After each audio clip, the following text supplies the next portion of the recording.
Il est au Parti Socialiste, il est même un expert de l'opinion. Eh bien, c'est avec lui qu'on va parler ce matin de l'avenir de ce parti, et puis de Macron aussi. François Calfon est parmi nous ce matin.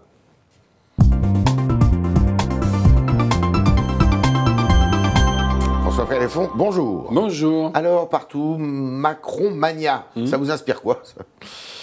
Écoutez, moi, j'ai pas de rapport religieux. Je suis un homme républicain, laïque, donc ça m'inspire qu'il y a dans ce pays une espèce d'aspiration comme ça à retrouver les princes et les rois qui soignent les uns les autres. Il y a un côté monarchique, c'est un des ressorts du phénomène. Oui, mystique et monarchique. Il avait raison, en fait, quand il disait il y a 2-3 ans, les Français ont coupé la tête d'un roi, mais finalement, ils sont nostalgiques de ça. Vous savez, il y a chez Macron tellement d'ambivalence, tellement d'inspiration. Bon, on a vu diverses qui se passionnaient pour Jeanne d'Arc, Joannick. Voilà, il y a clairement une extraction qui est une extraction mystique, monarchique, et de droite, voilà. Mais il y a lui, mais il y a aussi, il y a quand même les Français. Qui rentrent ça veut en dire écho, que ça...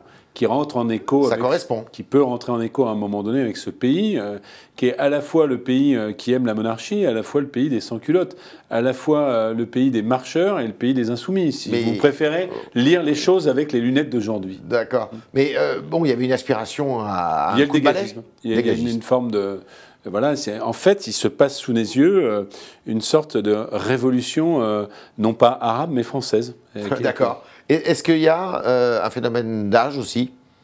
Sans doute, mais je suis moins convaincu par ce phénomène d'âge que par cette espèce de visage angélique et qui va comme ça bousculer, dégager, et vraiment, c'est le bon mot, l'ordre ancien. Et tout glisse, l'affaire Ferrand, ça prend pas.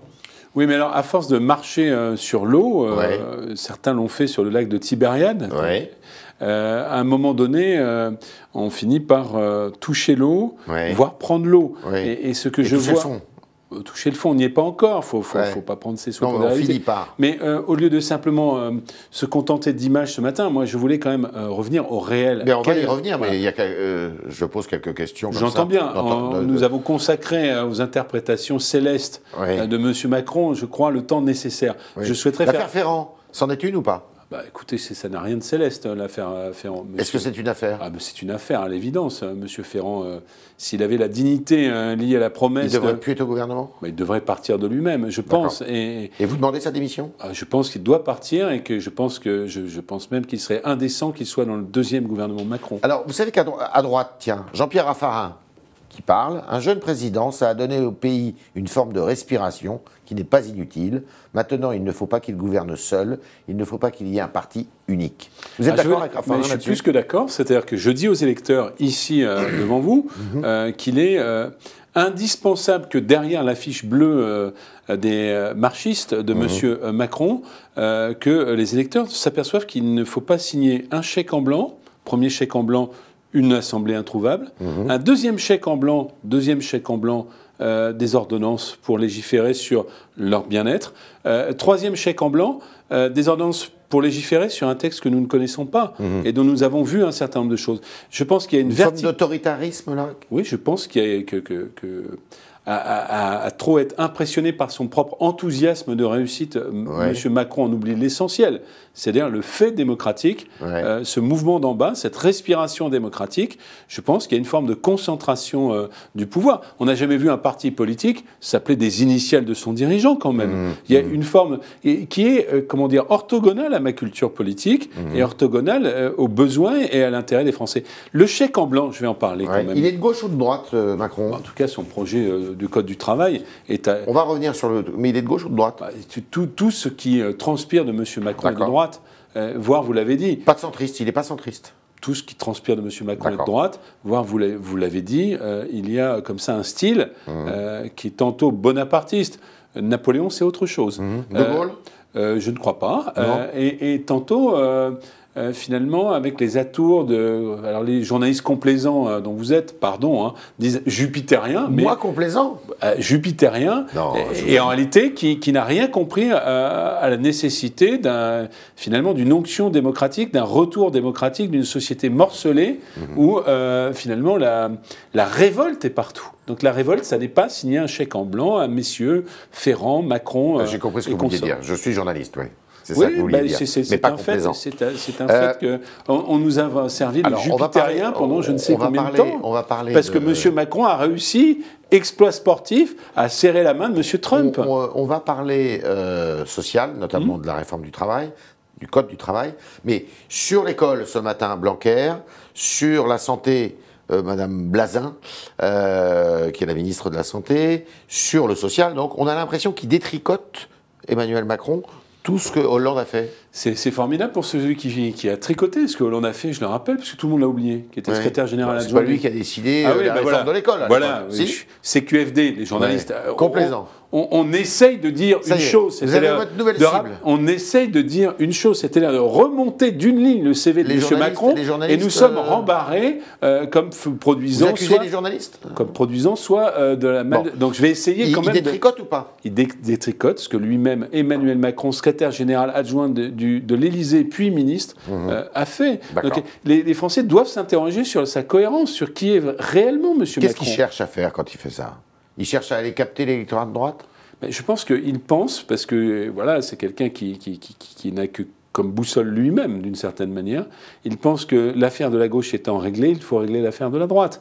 Et donc que maintenant, comme on dit... C'est-à-dire la gauche est morte, maintenant il faut achever la droite? Je pense que c'est ça son dessein. C'est-à-dire que nos instituts, nos oracles nous disent 150 députés LR, maintenant on est à moins de 100, donc il se dit je vais pouvoir les réduire en miettes en reprenant... par une triangulation dont lui-même est l'incarnation, puisque quelle est son identité? Lui, il est au milieu, lui, non?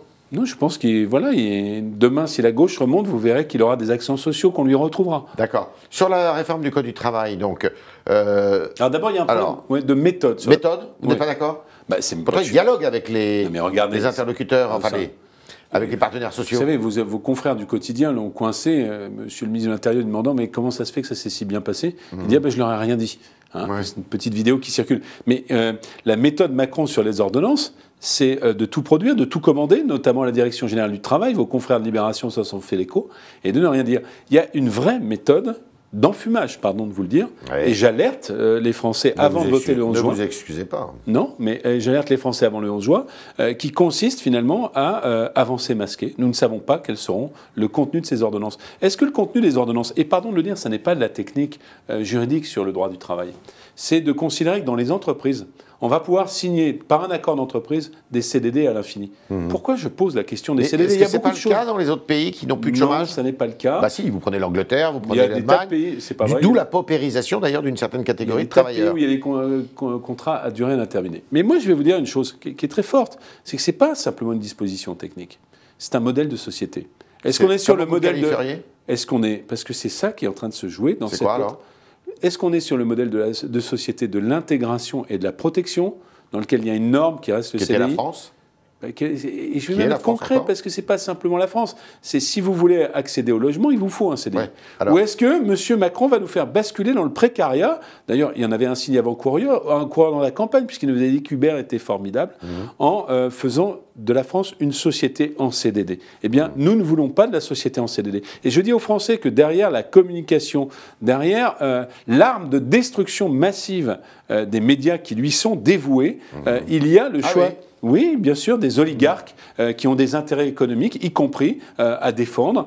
Il y a le choix pour les Français de dire nous ne voulons pas de la société en CDD que nous propose M. Macron, qui plus est par ordonnance. Et je demande au gouvernement, avant le 11 juin, parce qu'autrement, il s'agit d'une grave tromperie. 11 juin, c'est après-demain. Mais d'accord. Mais puisqu'ils en ont, quelle est la version, quel est le texte d'ordonnance qui sera présenté aux Français? Parlez-vous de nous, parlez-nous de vous plutôt, le Parti Socialiste. Avec plaisir. La cause est désespérée?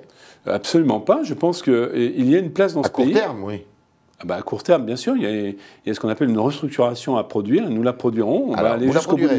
Évidemment, on va aller jusqu'au bout des élections. Pourquoi la cause n'est pas désespérée? Mais vous allez pouvoir faire ça dans votre hôtel particulier de Solferino ou dans un préfabriqué? Ça n'a aucune espèce d'importance. Je vois que vous êtes sensible aux données immobilières.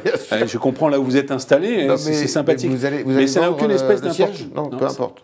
Je pense que... Il y a une faillite, là, qui s'annonce. Alors, vous m'avez posé au moins 10 questions. Je vais essayer de les serrer et de répondre. Qu'il y ait des moyens financiers qui soient largement imputés par les défaites passées et futures, oui. Est-ce que nous sommes plus attachés à l'immobilier qu'aux Français? Nous sommes plus attachés aux Français qu'à l'immobilier. Donc si nous devons vendre le siège, nous le vendrons. C'est un actif qui est un actif important. Et puis ça ne fera pas de mal de se rapprocher des quartiers populaires. Donc, je pense que c'est plutôt une bonne chose, d'autant que le cœur, surtout avec M. Macron qui a décidé de piloter la France par ordonnance, le cœur battant de la République n'est plus forcément l'Assemblée nationale. En ce qui concerne la suite, il y a un espace pour une force de gauche. C'est quoi cet espace? C'est qu'il n'y a pas qu'à gauche la fonction tribunicienne qui consiste à mobiliser la rue, c'est important. Vous parlez de Jean-Luc Mélenchon? Largement, la rue ou les pétitions. Il n'y a pas que cette gauche qui veut toujours dire oui et qui, à l'arrivée, se perd, ce que nous avons vu. Il y a pour les Français un besoin de défendre, de protéger. Je vous donne deux exemples. J'ai donné le code idéologique. Je vais vous le dire. Je pense que, si vous voulez, il n'y a pas de libération sans protection. Et qu'aujourd'hui, cette France atomisée, qui est d'abord une France... J'ai l'impression d'entendre Macron, là. Oui, mais c'était paroles et paroles et paroles. Nous disons des choses simples. Nous disons qu'il faut suspendre la directive du travail détaché. J'ai entendu qu'il en parlait. C'est ce qu'il va... il demande ça. Oui, il demande. Il demande à Mme Merkel poliment. Vous savez, non, il a dit qu'il fait 8 propositions pour revoir le régime des travailleurs détachés. J'entends bien, mais nous attendons de voir. Nous voulons plus de protection et non pas faciliter les PSE. Nous voulons un statut du travail et non pas mettre la société sous des CDD. Nous voulons que les territoires puissent vivre et non pas couper 10 milliards de dotations aux collectivités locales. Oui, mais lui, nous voulons un service public qui puisse être protecteur. Il supprime la taxe d'habitation. Oui, bien sûr. Mais vous savez, allez demander à tous les retraités fonctionnaires qui gagnent plus de 1 700 euros de retraite, de pension de retraite, qui ont durement travaillé. 1 700 euros, pour reprendre un vieux débat, ça ne fait pas eux des riches. Ils vont payer plus cher. Ils vont payer cher l'avènement de M. Macron. Vous dites liberté, protection. Très bien. Mais est-ce que vous continuez? Il y a 2 fonctions que le Parti socialiste défendait, 2 idées, principalement la redistribution. Absolument. Et ça, est-ce que cette politique redistributive, vous allez continuer à la défendre? Absolument. Je vais même vous dire, puisque j'ai parlé du couple liberté-production, je vous parlerai du couple production-redistribution. C'est-à-dire qu'il y aura des débats au sein de notre famille politique. Vous serez combien encore pour faire ça? Beaucoup de gens, vous allez voir. Beaucoup de gens. Il y aura des débats, vous allez voir, parce que, par exemple, à Paris, n'est-ce pas, dans certains médias, on réduit la vie politique au Parlement. Mais regardez le nombre d'élus locaux qui sont au Parti socialiste. Vous en avez de moins en moins, quand même, parce que vous avez perdu toutes les élections depuis 2012. Je vous invite à venir avec moi en Seine-et-Marne. Non, mais il y en a, à Melun, dans tous nos territoires. Vous voyez que tous les jours, il y a des gens qui sont aux côtés des Français pour les défendre. Qui peut conduire cette politique, cette réforme? Mais il y aura un sujet d'incarnation, mais ça, moi, je ne suis pas inquiet, puisque là, pour le coup... Il y a les hommes et les femmes pour le faire? Évidemment. Le surgissement de M. Macron, d'une certaine façon, le surgissement de M. Mélenchon, alors qu'il était dépourvu de toute assise parlementaire, nous montre que les Français, il faut en prendre, notre part de critique, mais aussi d'opportunité, sont tout à fait prêts à changer de visage. Ça ne peut pas être Jean-Christophe Cambadélis. Écoutez, c'est lui-même qui devra répondre à sa question. Je crois qu'il est focalisé jusqu'au soir du 18 juin et d'abord le 11 juin sur sa propre réélection. Et comme c'est un ami, je le soutiens. D'accord, vous le soutenez. Vous aimez le miel? J'adore le miel. J'ai compris que d'aucuns Figaro avaient butiné pour finalement le faire connaître au plus grand nombre. Voilà, M. Montebourg, je vais même vous dire que j'adore. Devient apiculteur. Je vais même vous dire une chose, c'est que j'adore encore plus le miel made in France d'abord. Qui est fait en Saône-et-Loire. C'est ce que fait M. Montebourg. Et deuxièmement, le miel des abeilles qui ne vont pas mourir à cause des multinationales qui finalement arrasent les espèces vivantes de nos champs à coups de pesticides. Donc il se lance dans le miel, Arnaud Montebourg. Il vous l'a confié. Je crois que l'information du Figaro... Elle est juste. Concernant en tout cas cette activité... Comme souvent les informations du Figaro. Comme souvent, concernant cette activité apicole est juste. Mais c'est une belle activité, surtout dans les conditions que vous venez de décrire. Mais il sera temps de butiner et ensuite de finalement rassembler, n'est-ce pas, au sein d'une ruche foisonnante, la gauche. Vous regrettez qu'ils prennent beaucoup de champ par rapport à la politique? Je respecte ses choix. D'accord. Et je crois que, je le dis ici, je lui dis aussi, par votre intermédiaire, il est utile aux Français, il est utile à la politique. On a besoin de lui. Vous avez besoin de lui. On a besoin de lui. Et encore plus parce que c'est un des rares hommes politiques qui, dès 2012, avait décidé de ne pas se représenter aux législatives et de faire le choix du travail, de l'immersion dans le travail, en prenant son risque. Ça, je le salue. Je pense que les Français le comprennent très bien. Voilà, c'était le talk de François Calfon qui nous a expliqué l'avenir, peut-être, du Parti Socialiste. Il doit changer le nom de Parti Socialiste. Il faut qu'il ait une manière d'être nommé qui corresponde au contenu. C'est pas seulement ça qui finalement permettent à ceux qui se reconnaissent dans nos valeurs d'y adhérer. Voilà. Donc je n'ai pas de religion du nom, même si honnêtement socialiste, moi je ne peux penser qu'à Léon Blum ou à Jaurès et que je n'en suis pas peu fier. D'accord. C'était donc le talk de François Calfon, vous avez tout compris. Et maintenant, vos questions, chers internautes, avec Jean-Baptiste Sémergian qui nous rejoint dans ce studio.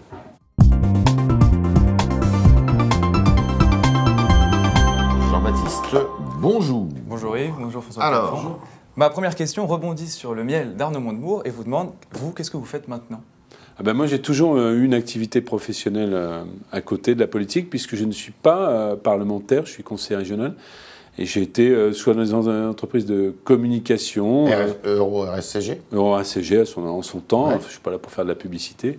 Soit dans des entreprises de RH. Et maintenant, je fais ces activités de communication de ressources humaines pour le compte d'entreprise, d'ailleurs, à mon propre compte. Les dispositions du point de vue du projet de loi sur la moralisation de la vie politique, elles vous paraissent logiques sur le fait qu'on ne puisse pas cumuler? Alors, je vais vous dire exactement ce que j'en pense. Je pense que pour toutes les activités parlementaires, c'est même pas que c'est logique, c'est que c'est indispensable qu'on ne puisse pas cumuler des activités d'avocat d'affaires ou de conseil. Maintenant, pour toutes les activités autres d'élus, qui finalement sont simplement indemnisées, elles ne permettent pas de vivre. Et je pense au contraire qu'il faut pouvoir travailler. Quand on est médecin, on doit pouvoir continuer à exercer. Je suis médecin ou salarié à la RATP ou caissier ou ingénieur ou tout ce que vous voulez. C'est au contraire très sain que les gens continuent à travailler. D'accord. Youssef vous dit, c'est bien beau de donner beaucoup de leçons à Emmanuel Macron, et il rebondit en disant, est-ce que lui, il communique bien justement, Emmanuel Macron? Est-ce qu'il a mieux communiqué que le Parti Socialiste? Mais attendez, donc répondons à Youssef qui manifestement apprécie la communication de M. Macron, c'est même l'hyper-présidence de l'hyper-communication. Mais il est entouré de communicants qui viennent d'Euro-RSCG. Oui, mais moi-même j'étais un communicant d'Euro-RSCG, et les cordonniers sont peut-être les plus mal chaussés ou les mieux chaussés. Et je pense que ce qui compte, c'est d'abord ce qu'on veut, finalement, la mission, le destin qu'on veut. Après, qu'il faille éviter de faire des erreurs de communication, bien communiquer, c'est pas une mauvaise chose, mais les spin doctors peuvent pas remplacer les politiques. Question de Pierre qui dit que Macron est de droite. Enfin, vous dites que Macron est de droite, et pourtant il sort d'un gouvernement de gauche. Qu'est-ce que vous lui répondez à Pierre? Vous savez, la dérive social-libérale du gouvernement socialiste, c'est pas avec Macron, on peut lui rendre ça, qu'elle a commencé. C'est quand vous faites élire sur mon ennemi, c'est la finance, et que vous êtes particulièrement sympathique avec la finance et particulièrement décevant pour les catégories populaires. Fandé qui vous dit « On vous a pas beaucoup entendu contre Macron durant la campagne présidentielle ». C'est vrai, mais vous savez, c'est pour une raison importante, c'est que moi j'ai été directeur de campagne d'Arnaud Montebourg, je vais utiliser un doux euphémisme, notre campagne n'a pas été un succès. Donc il est aussi un moment nécessaire de finalement prendre sa perte.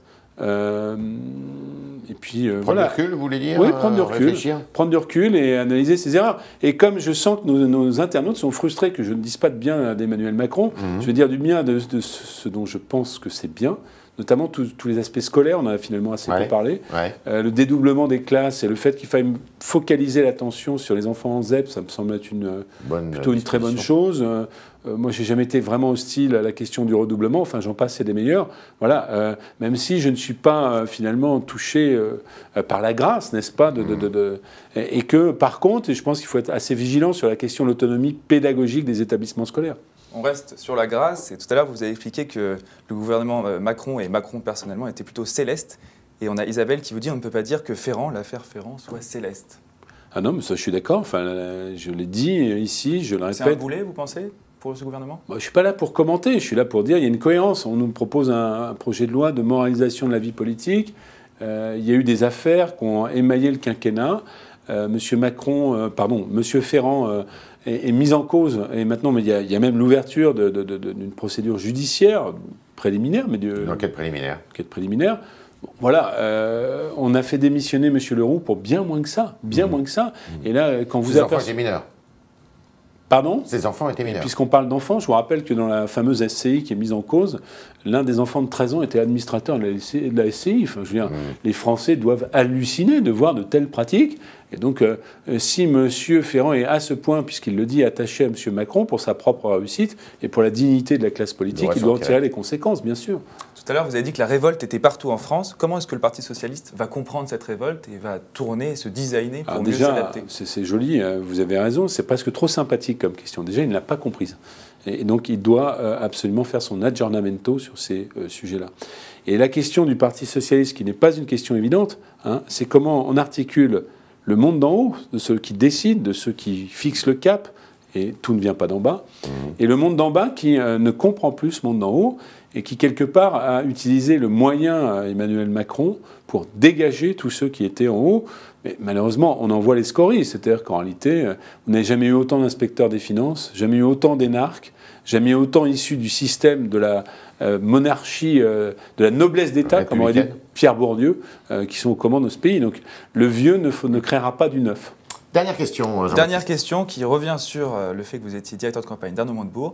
Et c'est Maurice qui vous demande, est-ce que Arnaud Montebourg n'a-t-il pas fait une campagne trop bonhomme ? Je ne sais pas ce que ça veut dire bonhomme, mais j'imagine trop plan-plan. Agressive, ouais, enfin pas assez... Eh bien, ça renvoie à la question précédente sur le Parti socialiste. C'est vrai que ça ne correspondait pas au caractère qu'on lui connaissait. C'est vrai. Après, ça correspondait au caractère qui est le sien aujourd'hui. C'est pas assez frondeur, au final. C'est tout à fait... Vous avez raison sur ce point-là. Mais en même temps, est-ce que le rôle de la gauche est simplement d'embrasser la colère populaire ? Sans doute beaucoup plus qu'il ne l'a fait, la réponse. Mais en soi, ça ne crée pas une perspective. Et donc, il va falloir que le pays, et j'espère que c'est ce qui va se passer, sorte de ces mouvements un peu erratiques, et qu'on puisse produire un peu de stabilité. C'est-à-dire, oui, la colère quand elle est nécessaire, mais aussi les perspectives qu'on peut tracer. Si, et c'est la réponse pour M. Montebourg comme pour le Parti socialiste, s'il n'y a plus d'espace pour la rationalité politique, c'est-à-dire le fait d'avoir des indignations et des colères, mais que celles-ci débouchent sur des politiques publiques, qu'il n'y a que de l'espace d'un côté que pour la colère qui arrase ou pour la communication qui étouffe, bah oui, il y a un problème de place politique. Mais je ne crois pas que la sociologie, la psychologie et l'histoire des hommes aient changé à ce point. Voilà, c'était les réponses à vos questions, chers internautes, de François Calfon, conseiller régional d'Île-de-France pour le Parti socialiste et membre du Parti socialiste. À demain pour de nouvelles aventures. Merci Jean-Baptiste.